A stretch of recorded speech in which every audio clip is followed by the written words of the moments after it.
Labas. Ačiū, kad visi užsukė.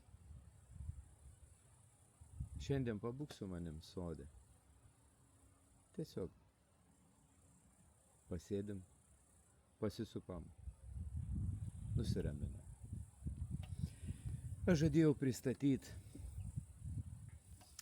Jonathano Haito knygą Nerimo karta. Jinai sieja su mūsų ankstesniais pokalbiais apie laiko naudojimą. Ir tam, kad mūdu galėtumėm įeiti į tuos apmąstymus, kuriuos sukėlė Jonathanas Haitas, tai pirmą prisiminkim apie laisvalaikį, kam jisai skirtas. Ir aš ten pasakojau apie Kairą, tokį keistą graikų dievą Kairą, kuris yra praplikęs čia, o priekį turi didžiulę garbaną, kuris yra su sparnais ant kojų, kai kurie bareliefai rodo, kad yra ant nugaros, ir kai kurie rodo, kad yra su skustuvu vienoj rankoje, aštriu, o kiti dar prideda ant to skustuvo svarstyklės. Labai tiksliai pasverti viską. Kodėl jis toks? Todėl, kad jį sunku pagriebti, todėl, kad jį sunku pačiupti. Ir praeitą mūsų susitikimą aš tau pasakojau apie tai, kad pagauk momentą. Kairas yra teisingas momentas. Pagauk šitą momentą. Ir tam, kad pagaut šitą momentą, reikia išsitreniruoti. Reikia išmokti atpažinti Kairą.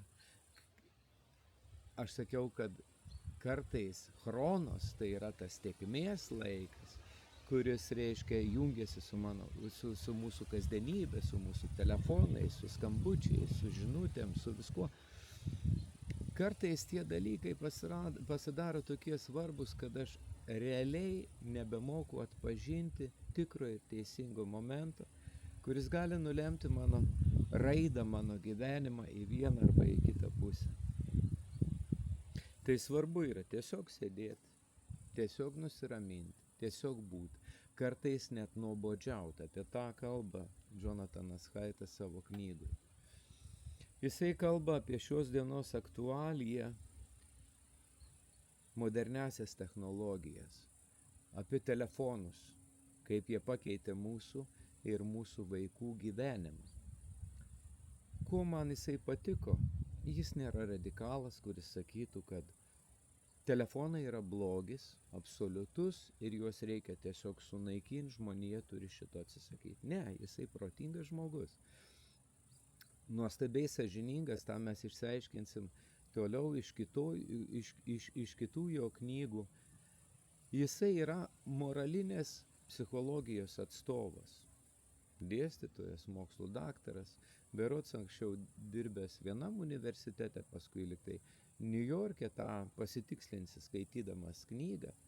Aš traukiu kai ką iš savo atminties ir nebijau būti netikslus, aš raginu jūs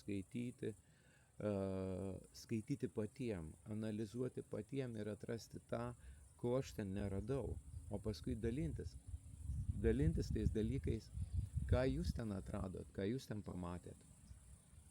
Nes tai svarbu ir tai mumis praturtina visus. Taigi, aš kalbu ne kaip kažkoks Haito pristatytojas, nes, žinokit, yra mokslininkų, kurie nesutinka su jo nuomonė. Aš kalbu ne kaip kažkoks teigėjas, tiesiog kaip skaitytojas.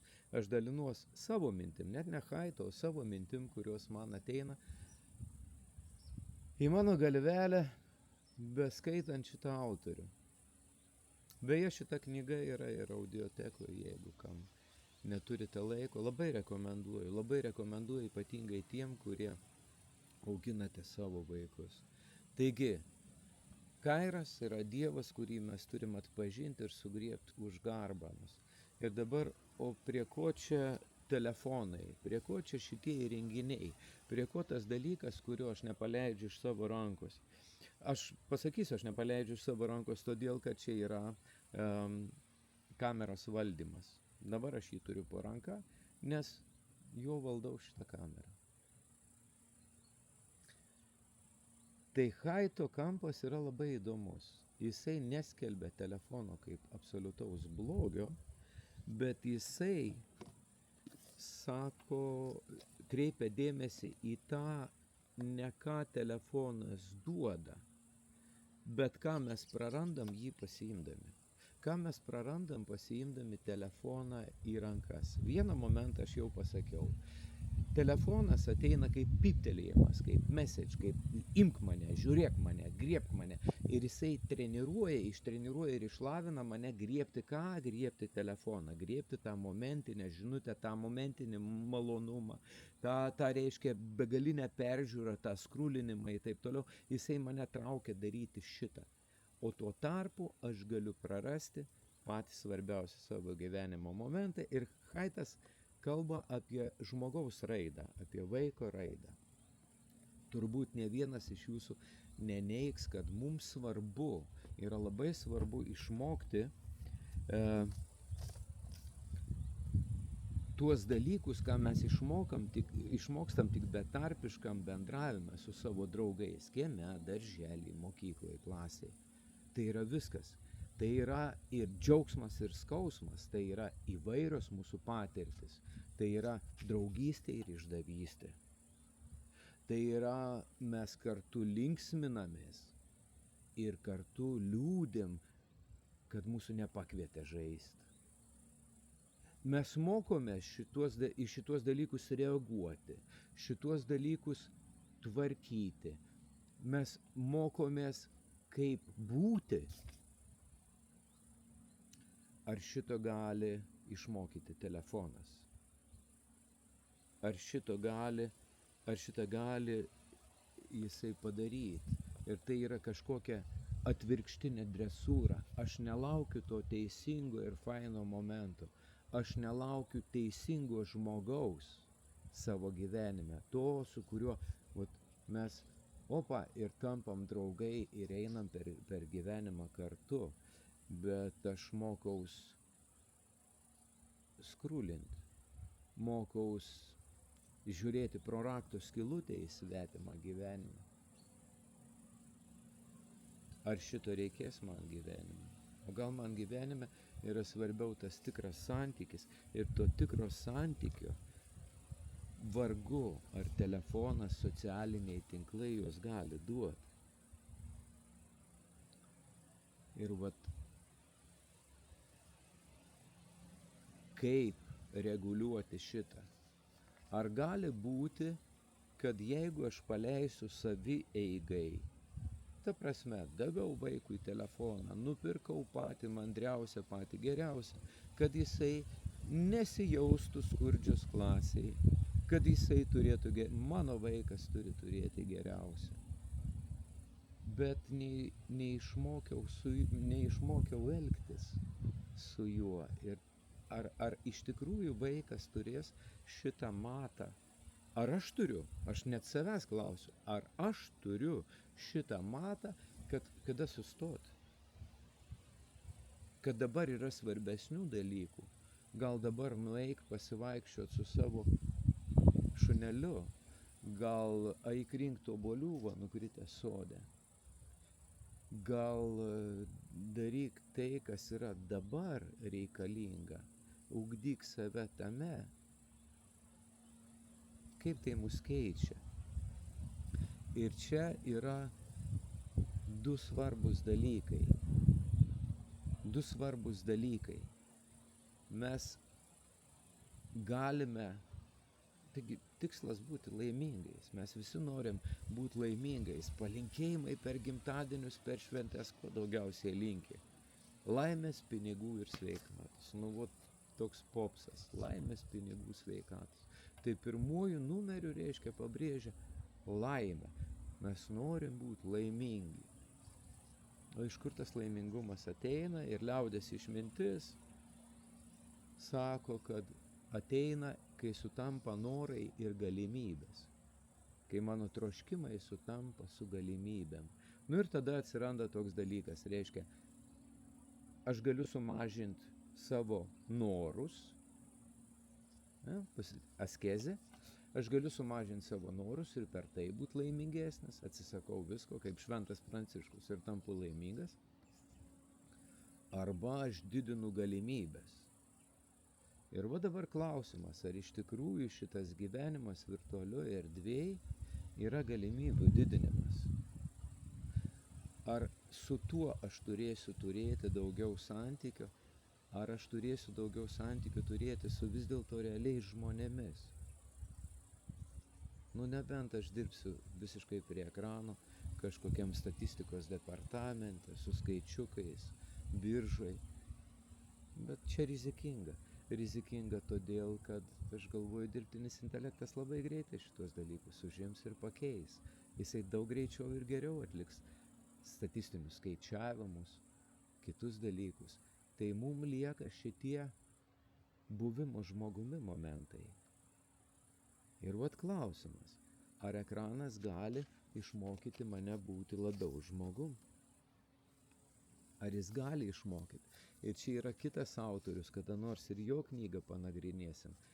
1964 metais toks maršalas McLuhanas parašė knygą Kaip suprasti medijas, žmogaus tęsiniai. Į lietuvių kalbą yra išversta. Mes pakalbėsim ir apie tai, bet jis jau ten sako, kad kažką pasiimdamas iš technologijų, bet ką pasiimdamas, aš būtinai kažką prarandu, jis tai vadina amputacija. Aš būtinai kažką prarandu.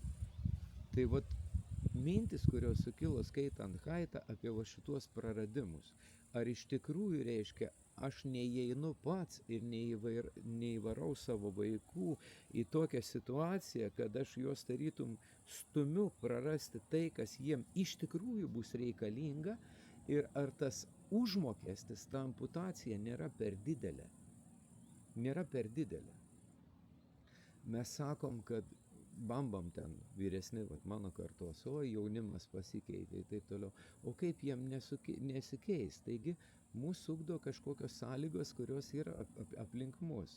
Ir dabar visi patogumai, visi tie dalykai ir galiausiai perėjimas į virtualią erdvę, ką jisai su manim daro?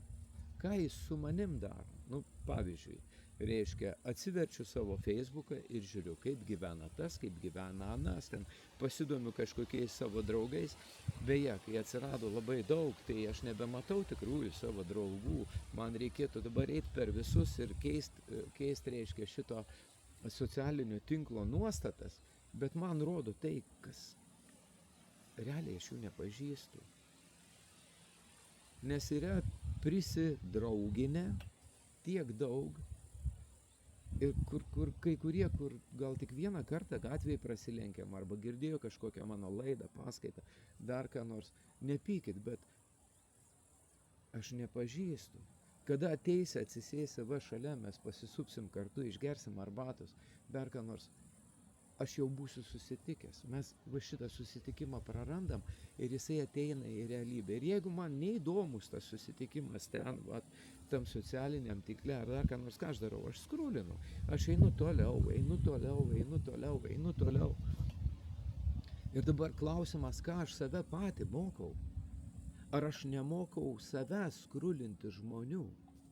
Ta prasme, tu ateisi, pradėsi man pasakot kažkokius savo rimtus, gilius dalykus, o man pasidarys neįdomu, aš atsistosiu ir nueisiu.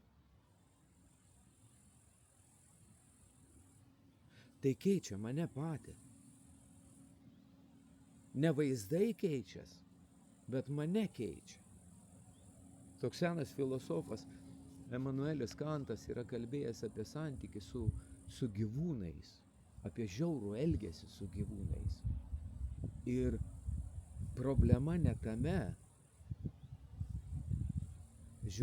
tai baisu, žiaurus elgesys su gyvūnais yra baisu, bet dar baisiau yra, kad pasikeičia žmogaus vidus. Gyvūnas jis nežino savo teisų, jis nežino ten įstatymų ir taip toliau. Aš tai žinau. Ir aš negerai elgdamasis su kitu, aš keičiu save. Ir dabar ką su manim daro tas braukiu per ekraną. Vienas, antras, trečias, next one, neįdomu. Einu. Tai ką darys tas mano elgesys su mano vaikais, ką tas darys mano elgesys su mano žmona? Ar nebus taip, kad jau pradėjo sakyti ir man jau neįdomu, aš griebiu telefoną ir pokalbį su žmona, tuo pačiu žiūriu į telefoną. Ir ten braukiu, nes čia aš jau nuėjau, čia jau man neįdomu. Ir aš prisimenu romanus, aš prisimenu tuos dalykus, kur yra net apie Lietuvos tarpukario inteligentiją rašoma. Žinot ką? Kalbas du žmonės ir vienas jau turi eiti, atsistoja ir sako, jums leidus. O tada kitas sako, palauk, aš pabaigsiu. Ir tas atsisėda ir išklauso iki galo, uždaro, išbaigia mintį, pokalbį, susidėlioja taškus. O ką aš darau skrūlindamas? Arba tas pats nebedraugauti ir rašo, kad niekas nepamatys ir nesužinos, kad tu ten, sakykim, paspaudei nebestebėti to žmogaus. Ką tai mane moko iš tikrųjų? Kaip tai keičia mano santykį? Va tokios mano mintis prasidėjo skaitant Haitą. Paskaitykit, aš jums pilstau savo mintis, bet Haitas yra mokslininkas. Jis yra labai konkretus. Jisai kalba apie pokyčius vykstančius, reiškia, telefono įtakoj, apie pokyčius įvykusius atsiradus priekiniai kamerai, apie tuos du dėmenis, kas gaunasi, reiškia, žiūrėkit, grįžtam prie Kairos ir prie laisvalaikio, kada mes kalbėjom, skola, laisvalaikis, aš ruošiu save kažkam, aš treniruoju save kažkam, kad pagauti tą šansą, tą galimybę už garbanos, kad jį pastebėti, atskirti ir pagauti ir nesumaišyti su Chronos persirengusiu į Kairos. Aš treniruoju save, ko aš treniruoju, mes pakalbėsim kitą kartą, aš paimsiu kitą Haito knygą, jūs supraskit, kad ten per 20 minučių papasakot, reiškia, va tokią va knygą yra nelengva. Tai aš rekomenduoju visiems skaityti patiems, pradėkit gilintis, mokytis, suprasti, atrasti, patirti atradimo džiaugsmą. Jeigu aš pasakysiu, aš būsiu tas pats, kuris jūs ragina skrulinti. Next. Ne, atrask. Išgyvenk atradimo džiaugsmą, supratimo džiaugsmą, atsiverimo džiaugsmą.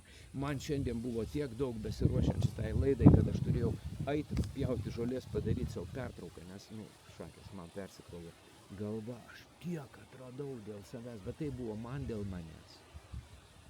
Jeigu aš tau pasakysiu šitą galutinį rezultatą, jis nebebus toks tvirtas, toks teisingas. Tu turi atrasti savo. Tu turi atrasti savo, kaip tai pagauti, kaip tai suprasti.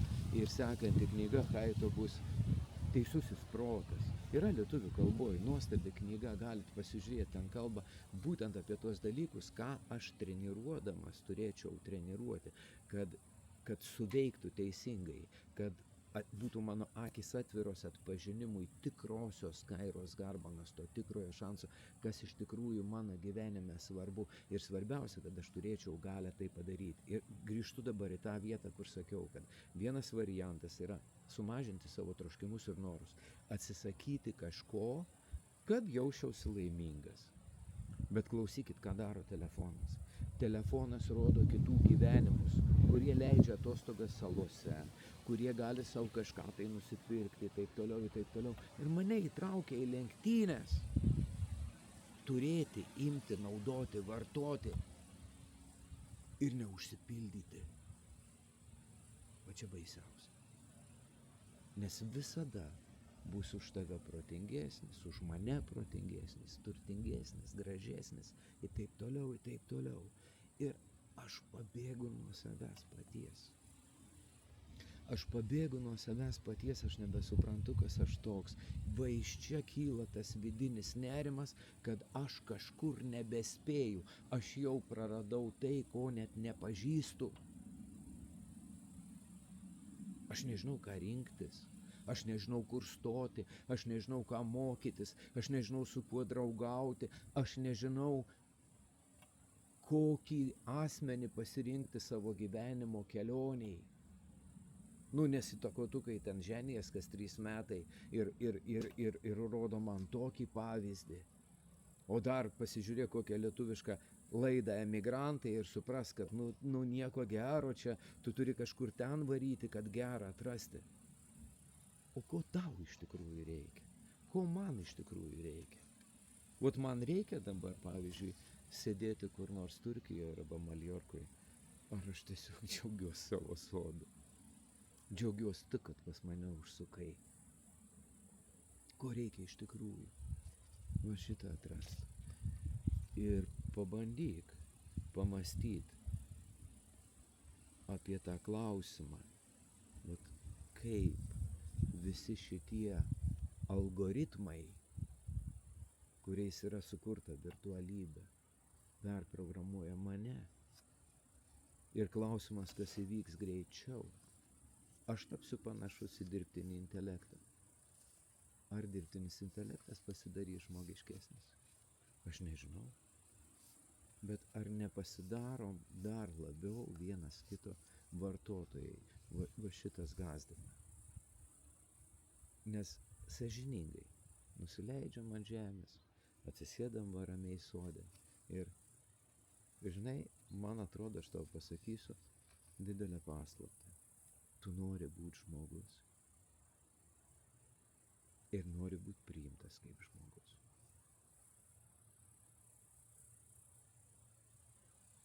Iki kito karto. Dėkoju tau labai, kad užėjai,